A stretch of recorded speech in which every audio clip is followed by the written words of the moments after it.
To open the hood in Lexus UX, you have to locate this lever underneath the steering wheel on the left and pull it towards yourself. Now you will be able to partially lift the hood up, and the auxiliary lever is located approximately in the middle of the vehicle. You have to insert your hand inside until you feel it, and you have to lift it up.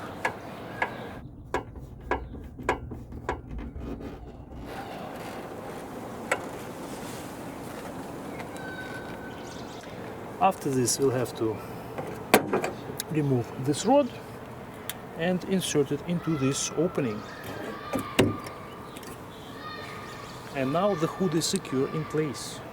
To close the hood, first we'll have to partially lift up the hood and remove the rod. Keep holding the hood. Insert the rod inside this slot. And now, guys, we will close.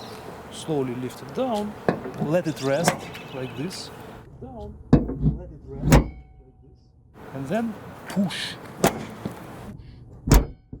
with both hands on both sides.